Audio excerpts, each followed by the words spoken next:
On était donc tantôt en train de parler de cette alerte de l'Organisation mondiale de l'Afrique qui prévient que la troisième vague risque d'être la pire sur le continent. Louis Kamako. Oui, justement, je voudrais revenir sur ce que disait Adam tout à l'heure. Je suis pour le vaccin, mais je ne suis pas pour le fait qu'on est en train d'obliger les gens à se faire vacciner. Surtout quand on dit que la maladie à 80% se guérit tout seul. Et aussi, nous sommes en Afrique. Moi, je ne vois pas la virulence de ce virus en Afrique. Je pense que ces genres de mise en garde, en fait, il doit être adressé ou plutôt aux Occidentaux. Quand vous voyez ce qui se passe actuellement, les activités de masse ont repris. Actuellement, on est en train de jouer l'Euro. On voit des supporters dans les tribunes sans masque de protection. Et on ne leur dit rien.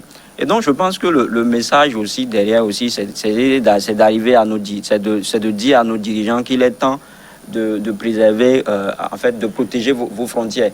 Parce que la maladie, elle est virulente d'abord en Occident. Et ce sont les Occidents justement qui nous importent cette maladie. Donc, à un moment donné, il va falloir que, je ne dis pas qu'il faut mettre fin à ce qu'on appelle village planétaire aujourd'hui, mais il va falloir que nous contrôlons un peu nos frontières qui sont poreuses. Parce que quand vous analysez, et quand ceux qui ont le courage de parler même dans le camp de l'OMS, ils vous diront que cette maladie est devenue presque un fonds de commerce pour les gens. Il suffit juste de descendre tout à l'heure dans les rues de Lomé, vous allez voir les forces de sécurité, le GSMS qui sont postés en fait au feu rouge et qui malheureusement sont en train de verbaliser les conducteurs d'engins. Même quand tu es seul sur ta moto, quand tu es seul au bord de ton véhicule, on te verbalise juste parce que il faudrait que tout le monde porte des masques, alors qu'on nous dit que le virus n'est pas aérobique. Donc tout cela, ça devient antinomique. On se demande, mais où est-ce que les gens nous amènent avec cette histoire de coronavirus? Donc à un moment donné, il va falloir qu'on s'inscrive dans cette dynamique-là. Vivons avec la maladie parce qu'il y a eu d'autres pandémies. Le coronavirus, le monde entier n'est pas à sa première pandémie, donc on ne va pas continuer éternellement par dolorter, entretenir cette maladie. Oui, vous permettez, oui, c'est vrai, la semaine dernière, nous titrons que le paradoxe africain concernant donc cette pandémie. Et ça, nous avons fait référence à un article qui a été donc partagé sur le continent, faisant en sorte qu'au début de cette pandémie, nous avons constaté que nous avons des infrastructures qui ne tenaient pas. Il n'y avait même pas de laboratoire. Lorsque vous prenez surtout la plupart de nos pays ouest africains, il fallait quand même importer ou aller vers le Sénégal. Et je prends le Maroc qui était seulement les plus aguerris à pouvoir donc tester la COVID-19.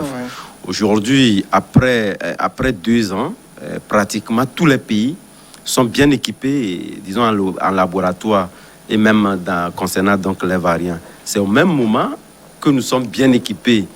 Nous avons donc des laboratoires qui sont là. Nous avons aujourd'hui des respirateurs qui sont même posés dans pratiquement beaucoup de centres hospitaliers. Mais aujourd'hui, nous constatons que c'est en ce moment qu'on nous parle naturellement du fait que nous sommes en face du pire. Voilà. Donc, c'est un paradoxe qu'il est difficile à dégringoler. Donc, moi, j'estime que le dispositif, c'est vrai que chaque pays, en ce qui concerne ses planifications, campe ses forces sur ses moyens. On ne va pas trop se comparer à ces pays occidentaux-là qui, également, lors de cette pandémie-là, ont démontré leurs limites en ce qui concerne dans ces infrastructures modernes qu'on félicitait par le passé. La Covid est venue descendre tout ça là et personne n'est à l'abri, que ce soit même les pays faibles ou les pays pauvres comme les nôtres, qui ont été d'ailleurs même beaucoup plus résilients en face de cette pandémie. Donc j'estime qu'on va toujours continuer par garder les mêmes attitudes comme par le passé qui nous ont permis de se mettre à l'abri de cette pandémie-là. Sans quoi, il serait difficile réellement de trouver une formule qui explique ce paradoxe-là africain. En tout cas, variant ou pas, ce n'est que l'application des mesures barrières qui sauvent. Deuxième sujet, la Côte d'Ivoire. On évoque maintenant la condamnation de Guillaume Soro à de la prison à perpétuité. La réaction de Charles Blé Goudé. Charles Blé Goudé qui se trouve toujours du côté de l'Europe, qui lui n'est pas rentré alors que l'ancien président Laurent Gbagbo est au pays. Charles Blé Goudé a réagi donc sur les médias internationaux. Je n'ai pas de principe à géométrie variable. Je ne me réjouis jamais du malheur d'autrui. Ce à quoi j'assiste, je l'ai dit, pour notre jeunesse, pour notre peuple, c'est beaucoup de leçons de vie. C'est ce qu'a déclaré donc Charles Blé Goudé, ancien ministre de la Jeunesse, leader des jeunes patriotes. Beaucoup de leçons de vie, Louis Kamako a-t-il dit. Qu'est-ce qu'il voulait exactement dire quand il parlait de leçons de vie en évoquant la condamnation à de la perpétuité de Guillaume Soro? Beaucoup de choses. D'abord, moi, à mon avis, première des choses, c'est pour nous dire que dans la vie, nul n'est fort éternellement. Et que aujourd'hui, on peut être fort, mais demain, on peut se retrouver dans la position du faible. C'est la première leçon. Et ça, c'est naturel. Mais revenant même au sujet, en fait, sur la personne de Guillaume Gifakpori et Soro, je pense que Charles Blé Goudé est en train de nous amener à regarder dans le rétroviseur, à visiter un tout petit peu l'histoire de cet homme-là, qui a été dans tous les combats, qui fait partie de ces acteurs-là, qui animent les 36 coups politiques là-bas en Côte d'Ivoire. C'est pour nous dire aujourd'hui que tu peux, naturellement, comme on le dit, on peut quitter la primature pour la prison et vice-versa. Donc, je me dis que c'est beaucoup de choses. Il a été très habile dans sa prise de parole parce que j'ai eu la chance de le suivre également chez nos confrères français. Je pense que ce que dit Charles Blé Goudé, c'est tout à fait normal. Une leçon de vie infligée ou bien donnée à Guillaume Soro qui doit servir de leçon également à d'autres dirigeants africains. Leçon de vie, est-ce que c'est une manière pour Charles Blé Goudé de faire revenir au souvenir le passé de Guillaume Soro, ces moments de gloire? Guillaume Soro, on le sait, et Blé Goudé ont été très proches à un moment donné. Ce sont des gbagboïstes très convaincus jusqu'à ce que Soro ne quitte la barque pour ses propres ambitions. C'est tout ça qu'il veut exprimer ainsi? Oui, moi je l'analyse sur deux aspects. Le premier aspect, Charles Blé Goudé invite la population africaine à pouvoir donc revisiter un peu son histoire. Et il invite particulièrement à regarder de tout près le parcours de Guillaume Soro. Parce que lorsque vous prenez le parcours de Guillaume Soro, c'est un parcours assez ambigu et suicidaire. Personne n'aurait cru qu'à moins de 10 ans, celui qui a été donc le bras armé d'Alassane Ouattara puisse passer de la gauche vers la droite en étant aujourd'hui condamné par ce même, sous l'égide. C'est vrai que lorsque vous interrogez un peu les autorités ivoiriennes, ils vous diront qu'ils ne se mêlent pas des affaires judiciaires, mais chacun sait comment ça se passe. C'est vrai qu'on ne peut pas évoquer cette question-là sans évoquer la question politique. Puisque de toutes les façons, ce sont des artifices politiques qui ont amené à condamner aujourd'hui Guillaume Soro à la perpétuité. Même si nous ne savons pas ce que réservent aujourd'hui les appels, déjà cet acte-là pousse réellement donc à réflexion. Et cette réflexion, je pense que c'est à cette réflexion qu'invite Charles Blé Goudé. Il invite naturellement donc toutes ces jeunesses africaines-là à pouvoir donc se regarder en face, en regardant les attitudes, les usages que nous posons en faveur des acteurs politiques. Or, nous savons aujourd'hui que la politique, de toutes les façons, je pense que ces actes-là démontrent à suffisance ce que c'est que la politique. Et ça, personne ne doit le perdre de vue. Et j'estime que Guillaume Soro lui-même... La politique n'est pas non plus forcément de trahir ses convictions parce qu'on est ambitieux. Non, de toutes les façons, vous l'avez dit, pas forcément, c'est une question de choix. Et la politique, lorsque vous savez qu'en face, il y a un adversaire qui peut vous tacler à tout moment, vous passez par tous les moyens pour le mettre véritablement loin de vous, le plus possible. Hors d'état de nuire. Oui, naturellement. Donc, je pense que c'est à tout cela que le jeune patriote invite les Africains dans leur globalité, les Ivoiriens, à pouvoir donc se méfier, ou quand même que chacun puisse faire donc un discernement sur ce parcours de Guillaume Soro et se refaire carrément ses propres opinions sur ses engagements, que ce soit les engagements politiques ou sociaux ou aux côtés des acteurs politiques. Et je pense que ceci est une évidence au niveau de la Côte d'Ivoire lorsque nous prenons le cheminement politique. Cela est clair que la Côte d'Ivoire est un exemple palpable, que ce soit du bon ou du mauvais côté. On l'a vu, puisque nous l'avons dit, la plupart du temps avec le retour de Gbagbo, qui voudrait également tout dire. Aujourd'hui, si on ne s'exprime pas sur la question, puisque la condamnation de Laurent Gbagbo n'est pas encore évoquée, c'est sous éteignoir. Et moi, j'estime que c'est justement une bombe à retardement qui attend Guillaume Gbagbo, au regard de cette démarche vis-à-vis de la politique, ces appels à la population, etc., puis quand même le lui rattraper. Donc, tous ces aspects-là, moi, je pense que il va devoir que les acteurs politiques ivoiriens qui estiment qu'il faudrait naturellement arriver à résoudre ces problèmes-là par le dialogue, il faudrait qu'on puisse quand même mettre tout sur la table. C'est la manière dont Guillaume Soro était parti de la Côte d'Ivoire laisse présager que naturellement donc, il y a des artifices politiques qui courent derrière lui. Et je pense qu'on ne peut pas, pour des questions politiques, pouvoir naturellement donc, condamner quelqu'un sur des actes qu'on peut également interroger. Puisque ces actes-là, il y a des actes qui ont été posés à l'ère où Alassane Ouattara lui-même voulait donc venir au pouvoir, qui a donc amené à cette démêlée-là entre lui et Laurent Gbagbo, et par après, entre lui également et Guillaume Soro, est conduit donc à ces condamnations-là. Et là également, on ne peut pas évoquer cette question-là, à ne pas appeler donc ces cours de justice-là où les avocats de Guillaume Soro ont interpellé à pouvoir peut-être faire leur lecture sur, disons, ce qui est reproché à Guillaume Soro et qui ont jugé favorable à ce que Guillaume Soro puisse donc rentrer. Donc cela voudrait dire qu'on peut, il y a quand même matière à critiquer, disons ces condamnations-là, même s'ils ne sont pas des juristes, il faudrait quand même que, je pense que la Côte d'Ivoire, les acteurs politiques de la Côte d'Ivoire puissent s'asseoir sur une même table pour que les uns et les autres puissent rentrer pour cette réconciliation. Ce que dit peut-être aussi certainement Charles Blé Goudé, c'est que la roue de l'histoire tourne.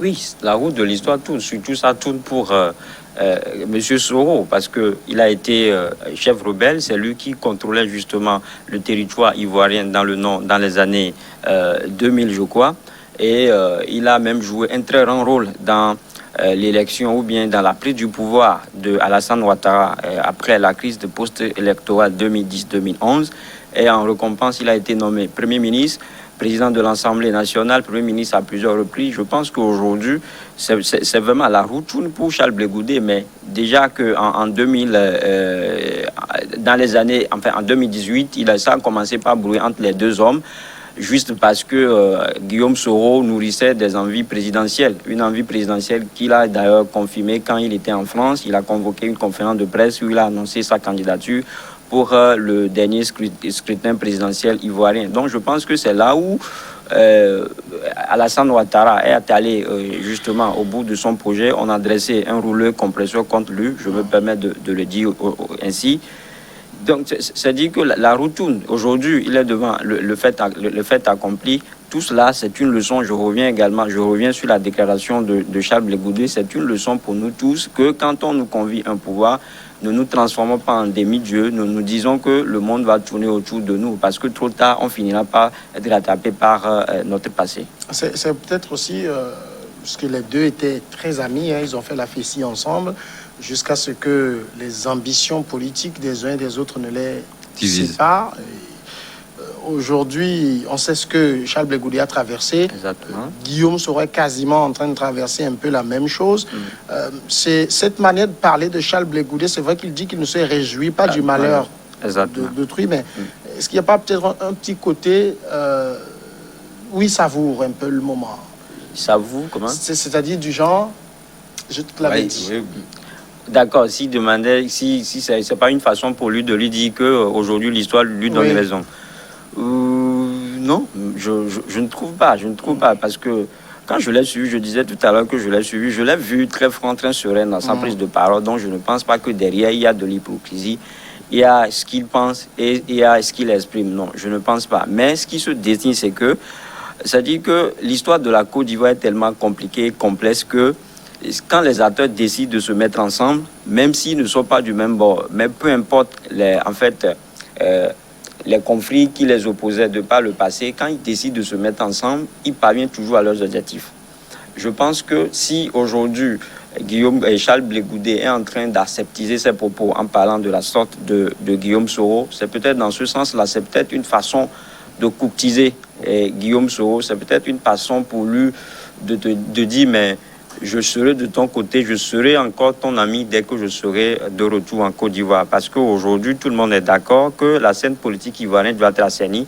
Et aujourd'hui, quand on le dit, tout le monde met en pole position, tout le monde place en pole position ce Guillaume Soro-là et Charles Blé Goudé. Donc l'avenir de la politique ivoirienne appartient justement à ces deux hommes. Donc je pense que tous les deux, il y a même eu des indiscrétions qui, de par le passé, disaient que Guillaume Soro ou bien Charles Blé Goudé prenaient des contacts ou bien prenaient langue avec... en fait, les deux hommes se parlaient dans le but de former une alliance pour faire partir Alassane Ouattara. Je pense que s'il le dit, c'est peut-être dans ce sens-là.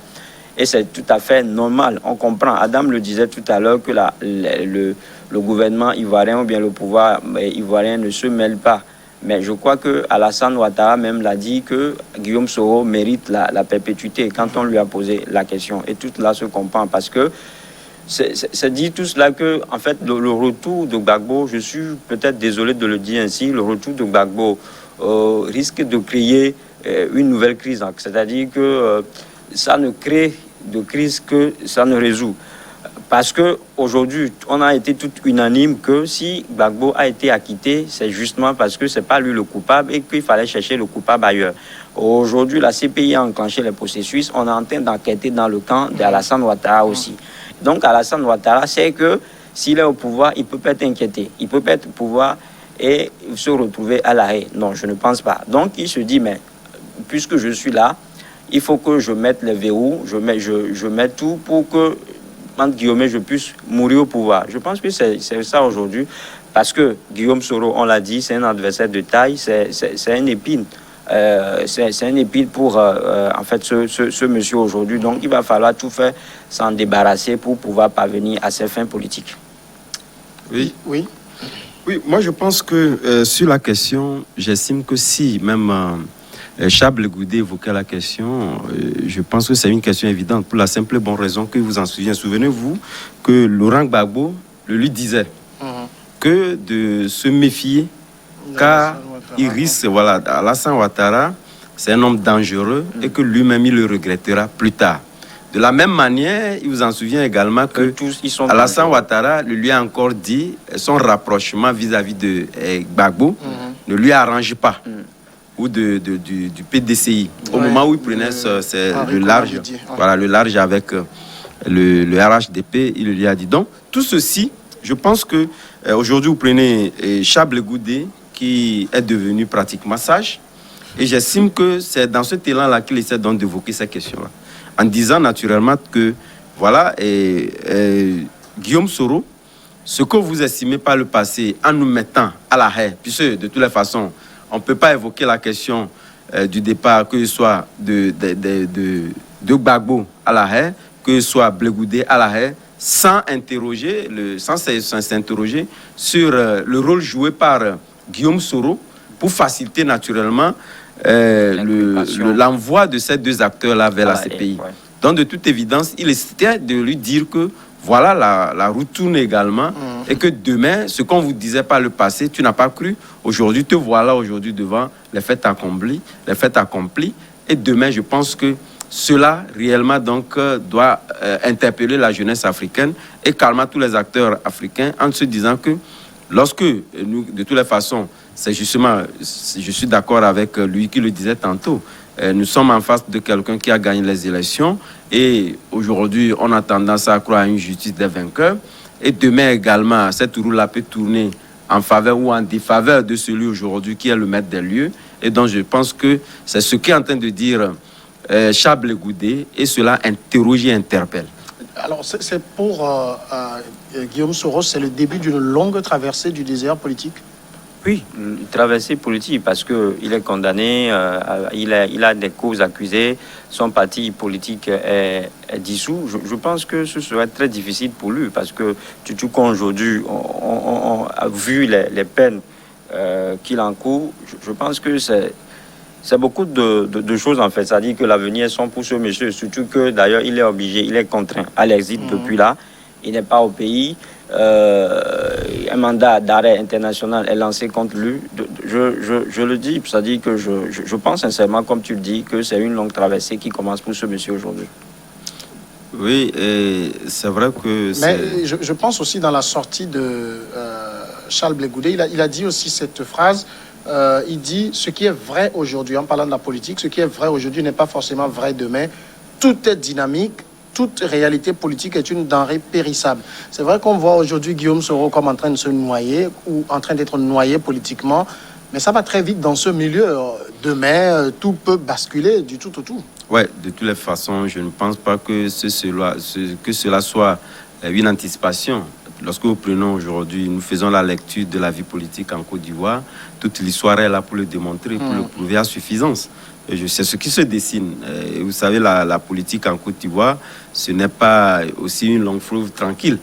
Et elle continue. Même moi, je pense que cette condamnation, au lieu de dire que voilà, cela affecte naturellement Guillaume Soro, je n'y crois pas. Souvenez-vous de cette alliance-là qui a été donc nouée entre tous ces acteurs-là, dont lui-même, c'est vrai que, étant donc à l'extérieur, peut expliquer le fait donc qu'il soit plus proche, même s'il n'a pas donné caution à cette alliance-là, il était naturellement donc plus proche.